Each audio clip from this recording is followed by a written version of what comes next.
Welcome to the Energetics of Being podcast, a podcast that delves into the fascinating world of human design and unravels the layers of conditioning beliefs and expectations that can influence who we become and how we show up in our lives. I'm your host, Sarah Atkins, and I'm really excited to share this journey with you. We'll explore topics such as human design, gene keys, astrology, holistic approaches, coaching, neuroscience, and psychology. We're going to draw from a rich tapestry of wisdom to help you navigate your own personal journey of self-discovery. This is your invitation to step into your power, embrace your uniqueness, and create a life that resonates with your soul's deepest desires. So, if you're ready to dive in, let's go.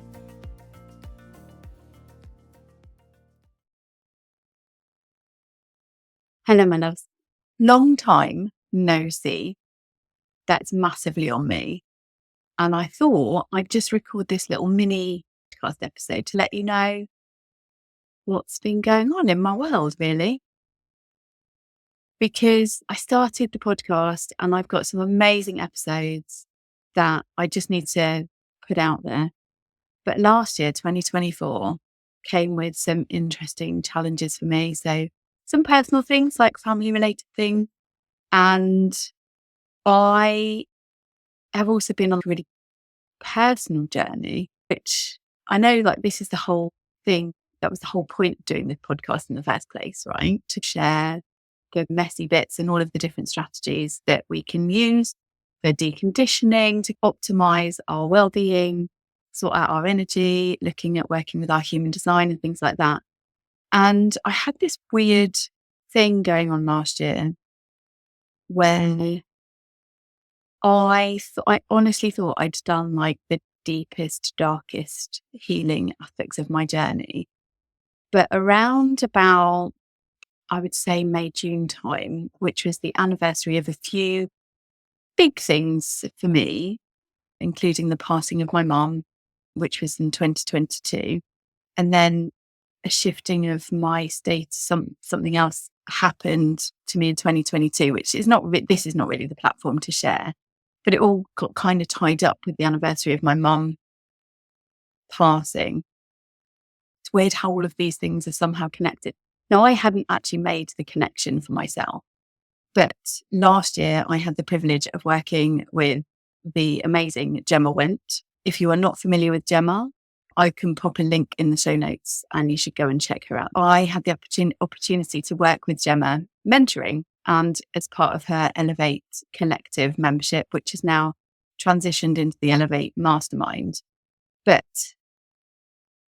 I had targeted last year, like 2024, was supposed to be about my business growth and focusing on building my business and building my reputation, stepping into my authority. That's exactly what I went into 2024 with, is my intention. However, it would appear the universe had a different idea for me, a different plan, which is quite often what happens in these things. And I had some reflections actually in my final session with Gemma back in December, where I expressed some frustration and some disappointment really, because my business hadn't evolved in the way that I had planned. And working with Gemma, I didn't quite get what I'd intended. I got exactly what I needed though. And from probably June through to now, I'm still kind of working through it now. I ended up exploring some deep shadow stuff that I had assumed that I had worked through. Some of it was, I guess, triggering a bit of a trauma response. And the whole world of social media, right, has changed in since I started my business 5 years ago. And I had massively underestimated these events that happened to me in 2022. I'd massively underestimated how much they'd impacted me and my ability to show up, not just in my business, but also being visible. So being visible on social media, talking about what I do, My business has grown consistently over the last 5 years. So from that aspect, it's great. But I still have this dislike, I guess, for want of a better description, of being visible. And in my sessions with Gemma, my mentor, we did a lot of energy clearing. I've done so much energy clearing on myself over the last 2 years, really, since I first trained in the conscious energy clearing methodology, training with Gemma. And I thought, and this is where it becomes quite funny, like we can quite often think that we are healed, that I am on the right path and I'm kind of moving forwards. And I have been in some ways, but there was still some areas, and I had massively underestimated how much certain situations actually trigger a trauma response in my nervous system, right? But you get so used to just carrying on and just continuing and pushing forwards because, I've got kids to manage, I've got a business to run, I've got a household to run, that it's very easy to miss those little signs, those little indicators, I suppose, that you're heading towards, burning out, which effectively is what I did again. And this is why I'm sharing this now, because actually I lost half of January this year, 2025, to illness. Because whilst I'm great at helping my neurodivergent clients at identifying what is triggering their nervous system, what is triggering that collapse of their energy, of their motivation, I'm not so great. This is where I lack a bit of my own, not awareness. It's not even an awareness. It's like I have this ability to just ignore the early signs and just keep pushing. I've done it since I was a kid. It is a coping mechanism. It's gotten me out of a few scrapes, but obviously it's not sustainable. And I guess this is what this episode is about, really. I don't want people to put me, and I say this to my clients when I work with them one-to-one, I don't deserve to be on a pedestal. Just because I'm a coach and I specialize in neurodivergence doesn't make me infallible. I can still burn out. I can still not notice what is going on for myself because and I'd gotten myself into this position where I'm serving my clients and I'm showing up for my clients and they're having amazing breakthroughs and they're doing really well. And my kids are thriving. Honestly, I've shared a little bit, I think, in previous episodes about some of the challenges that I have with my boy, because I have 3 neurodivergent boys. And it's so funny, I think, where your nervous system, in particular mine, is so ready for a fight because I've been in that state for such a long time. I will fight for my children. I will advocate for them. They're all in mainstream education. So I'm fortunate in that sense, but I am there for them and I advocate for my clients and I empower them to advocate for themselves. And I do all of that. And I can quite often forget about my own needs. Now, last year, I took on some additional responsibilities for supporting a family member, which I'm grateful that I get this opportunity to support them. But it's also quite energetically and emotionally draining at the same time. I have no regrets. I want to be really clear about that, just in case that family member is listening. But it also has triggered a lot of old childhood stuff. So there's this recurring theme, I guess, where a lot of like old stuff is coming up for me. And where I've been working through that stuff, it stopped me, or it has been preventing me from showing up, which has included my podcast.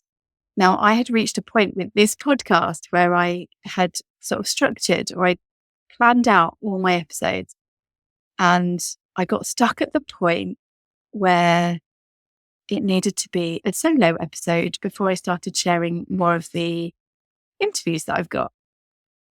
I promise there's a point to this. But I thought this was a really good example of how we can get in our own way, whether you're neurodivergent or whether you're neurotypical, to be fair. Energetics wise, this is why energetics is really important, because I'm a generator type. I'm an emotional generator. I don't necessarily initiate things. I respond to things. And I hadn't got the capacity to respond. That's what had stopped me.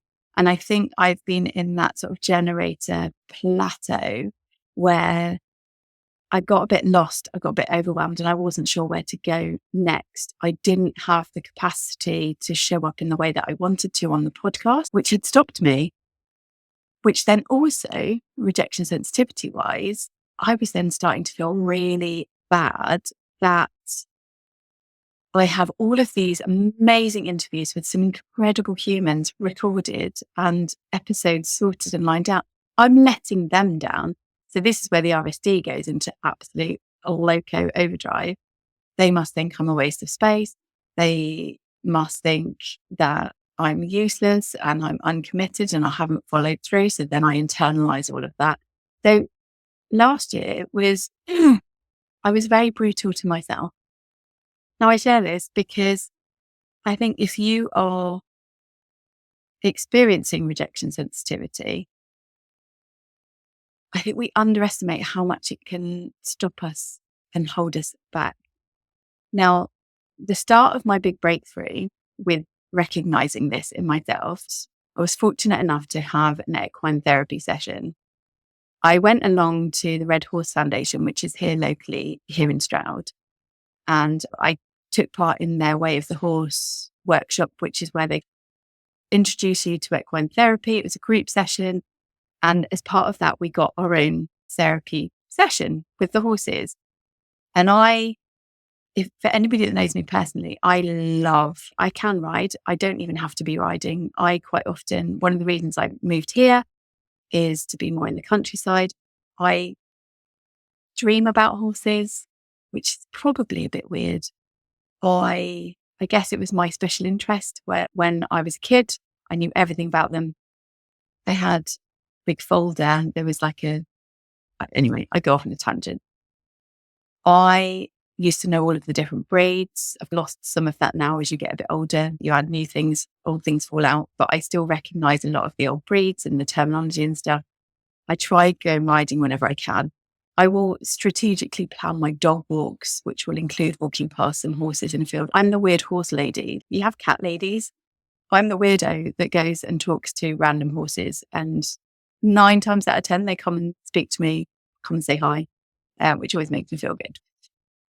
So I got this opportunity to do this Way of the Horse workshop, and I was so excited. I couldn't contain my excitement because this was like a legitimate way I could see of bringing horses into my work, which is epic, right? I wasn't prepared for what happened on that day. I already had in my mind, because I'd been along to their centre a few times, I'd picked out the horse. I knew in my mind who I was going to work with. And I chose, at the time, I knew him as Jolly, but they've changed his name last year because they felt he'd evolved and changed. And they chose a name that suited his new role within the herd. So I was like, okay, that's cool. I'm going to go with Antero. And my opportunity came, my turn came to go and introduce myself to him in the arena. And I was so excited to get up close because, like I said, I love horses, right? And literally the worst thing that could ever happen happened. So he was stood. I walked up to meet him. He sniffed me and just turned away and walked to the other side of the arena in front of a group of people. I'm not going to lie, I actually feel quite emotional telling you about this now because of those feelings that came up. And I was devastated. I've been so looking forward to it. I love horses. I'm good with horses. I'm comfortable around them. And he was not interested in me whatsoever. Now, one of the beauties of equine facilitated therapy. And the beauty of working with horses is that they act as a karmic mirror. They literally, you can't hide from it. You can't pretend you're someone you're not. And what they do is they reflect your own energy back at you. And the therapist said, like, okay, how are you feeling right now? And I was like, this rush of emotion. I could have cried right there in the moment. I just felt so rejected. And those feelings of rejection make me feel so uncomfortable. And the long and the short of it is, obviously, we work through, that's the whole point of having the therapist there, that they are trained, they're psychotherapists, and talking through that, like what rejection means, how it makes me feel, how it shows up in me and my business. I had massively underestimated how much rejection sensitivity impacts me. It was one of those ADHD symptoms that I didn't think really impacted me that much. But this equine therapy session actually showed me that I go into most interactions carrying this fear of being rejected. So when he rejected me, I placed so much expectation on myself and what the outcome should be that I almost have further to fall because my expectations are really high. And I genuinely was like, I was so excited. I'm good at horses. I can do this. I'm going to be really good at this. That was all the things that I was telling myself. And then it didn't play out the way I expected. Utter devastation. So then we explored other ways that that rejection comes in. And it's created a massive shift in me. It's helped me identify where rejection sensitivity shows up with me a lot. I then delved in a little bit more into my human design, and I have several areas where, if we look at this from an energetic perspective, I have gate 48, which is known as the well. So in its optimum expression, it's this drive to learn, to delve deep into subjects, to be the best that you can be. It's like the well of knowledge, I guess. But its shadow aspect is fear of not being enough because it's in the splenic center. It brings with it this fear of not enoughness, that I don't know enough, I'm not good enough, I don't have enough experience. And I very much carry that aspect with me. My line 5 profile, so I'm a 3-5 emotional generator. The line 3 is the experimenter, known as the martyr. But then the line 5 is the heretic, also known as like the fixer or the coach, the teacher, that kind of thing. It's a leadership line. But the line 5 quite often projects what they want people to see. The line 5, I guess, is like a master masker in neurodivergent terms. We project this, we give off a vibe that everything is fine. We can fix anything. We're highly capable. We can do anything. And yeah, we can. However, quite often people believe that we're more highly capable than we believe we are because they believe the image, the energy that we project out, which is, masking at its best. So we come across as being quietly confident, but inside I might be dying. I'll be like sweating, panicking, worrying, what are people thinking? And when we explore this aspect through, this is why human design can be so fascinating when you look at it through the lens of neurodivergence, because neurodivergence is multifaceted, right? We've got multiple different neurological conditions and things that fall under the neurodivergent umbrella. But I don't believe in putting people in boxes. The neurodivergent spiky profile is multifaceted. So, for example, I'm autistic ADHD. which means I've got those two things kind of butting up against each other. My son is autistic ADHD. Well, my middle one is autistic ADHD and dyspraxia we've got going on. You have even the different profiles within ADHD. So it's not just ADHD anymore. You've got the hyperactive, you've got the inattentive, or you've got the combined, which is what I am with my diagnosis. So I have the bouts of like not being able to focus and not being able to concentrate, coupled with maybe a bit of impulsivity, maybe a bit of hyperactivity. But my hyperactivity is in my brain and my mouth, to be fair. I quite often talk without thinking. I'm getting better at it. But when we look at this through neurodivergence, so I've just explained a couple of aspects where my RSD might be coming up. I've also got, and I've talked about this before, my undefined crown and ajna, like lack of focus, lack of ability to pay attention sometimes. I can go off on multiple different tangents, like I'm doing a little bit on this podcast episode. But the RSD thing was a very big part of my self-exploration last year. I am not over it because it's not something that can be cured. It doesn't also get cured with medication. It's something that I have to continuously work on. And I guess this episode is a little bit about that. It's me ripping off the Band-Aid because I haven't shared a new podcast episode for so long. It started becoming a really big thing in my head. And I'm sure nobody noticed. The world has not exploded. The world has not ended. And nobody is judging me apart from me. So this episode is very much about me ripping off the Band-Aid, sharing a little bit about what's been going on for myself. I am going to do better.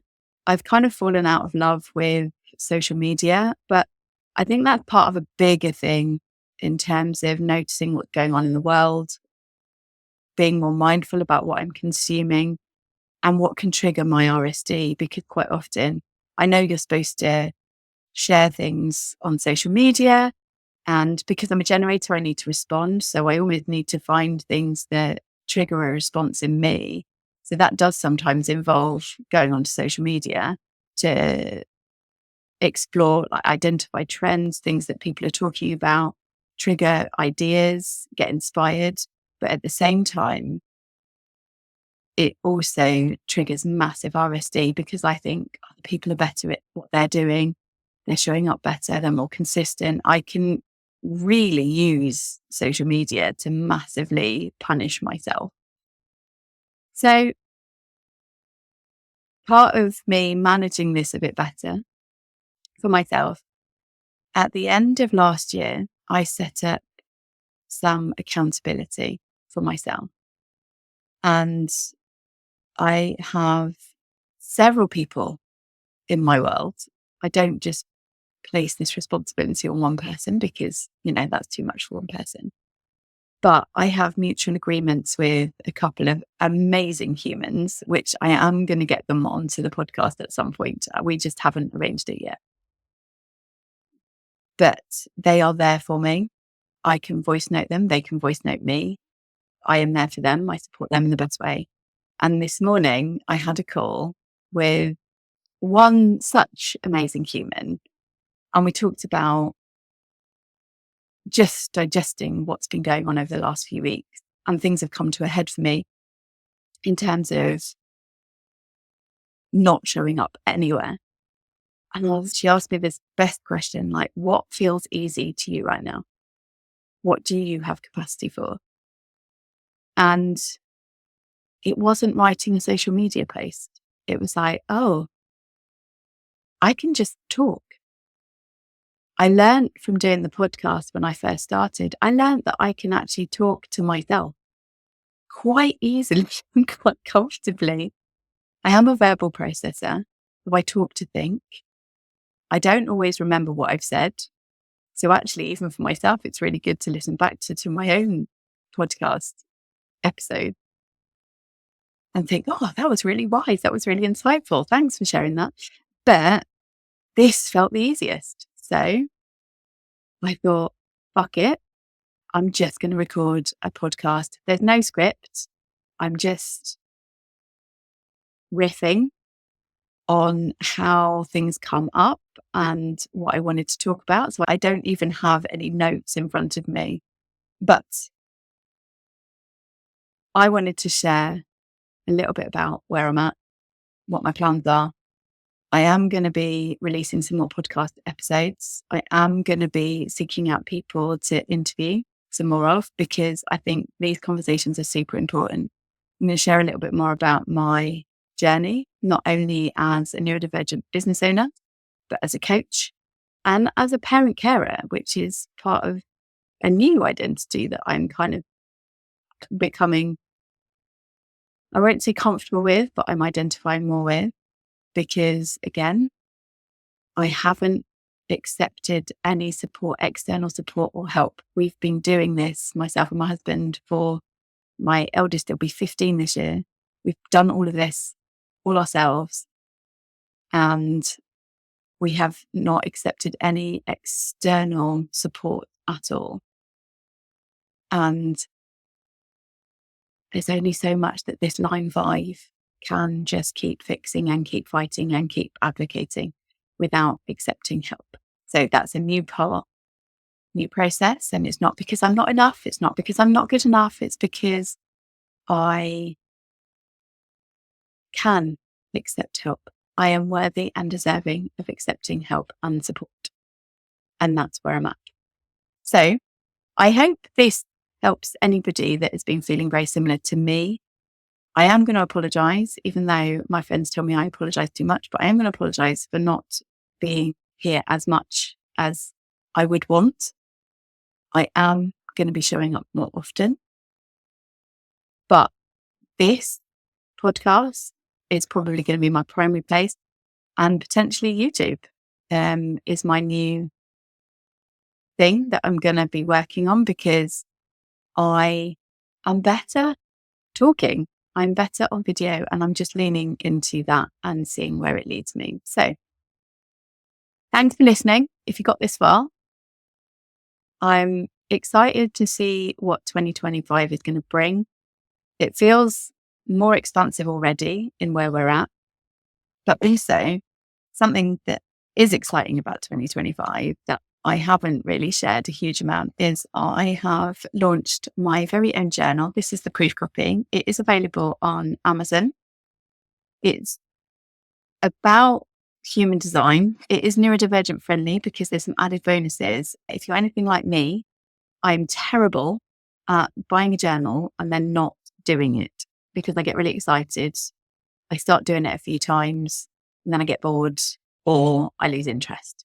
But this journal is a bit different. It is all designed with human design in mind. It is focusing on the transits. And if I show you the format very briefly, so we have a month page where it gives you like an overview and you can write some notes. It's got a brief overview of the energies, the energetic theme, and what the gates are for that month. It also shows you when the new moon and the full moon will be for the month, so you can always plan ahead. And then for each gate transit, because we experience all of the human design chart, it's not just about your energy type. We experience each gate that transits. So it will show you which gate is being activated with the solar transit. It tells you what the energetic themes are. So what your shadow aspect is, what the gift and what the siddhi, the highest vibration, is. Gives you a brief overview. And then we've got an affirmation if you struggle with coming up with your own. There's some journaling questions, and then there is a weekly reflection. So it's not a journal that needs to be filled in every day, because who is about that and who has time? It shouldn't take you very long. For those of you who struggle like me with object permanence and consistency and remembering, I have an email option. So when you get your journal, there is a QR code for you to click on. You can sign up to the journal updates email. It's purely just related to the journal. So it will give you an alert when there's a new transit, just to remind you, prompt you to get your journal out and to have a look at it. Quarterly, we will be having some quarterly reflections. They will be on Zoom with me live, and anybody that has the journal will be invited for free. And that will be quarterly, where we do a bit of reflection. There will be some energy clearing or an Akashic journey, depending on what the vibe of the group is. They are group sessions, so they will be happening once a quarter. And yeah, it's exciting working with my own journal. And I'm excited about this journey. I should have said the journal, I think, is £25 on Amazon. And it's a way of having me walk alongside you throughout 2025 so that you can have your best year, have me walking alongside you. It's about working with your energy, and it's a personal evolution journey. That's what the journal is about. So I will put the link to buy the journal in the show notes. And I hope you found this interesting. And I promise I will be releasing some more episodes soon. Take care. Thanks for listening. And I'll see you all soon. Bye. I hope you found our exploration today both insightful and inspiring. And if you resonated with what you heard today, I invite you to subscribe, rate, and review this podcast on your preferred platform, whatever that might be. Your feedback is really invaluable, and it helps us to reach even more listeners on their own journey of self-discovery. And remember, a conversation doesn't have to end here. You can connect with me on social media. I'm on Instagram under the handle @sarah.m.atkins, or you can find me on Facebook just as Sarah Atkins. I would really love to hear from you and continue our conversation there. I am on a personal mission to bring you thought-provoking conversations and practical insights to help you break free from the conditioning that holds you back. And as we close out this episode, take a moment to reflect on what you've learned today. How can you apply these insights to your own life? What steps can you take to further align with your own authentic self? Thank you again for listening. I really do appreciate you choosing to spend some time with me. And until next time, stay curious, stay authentic, and stay true to you.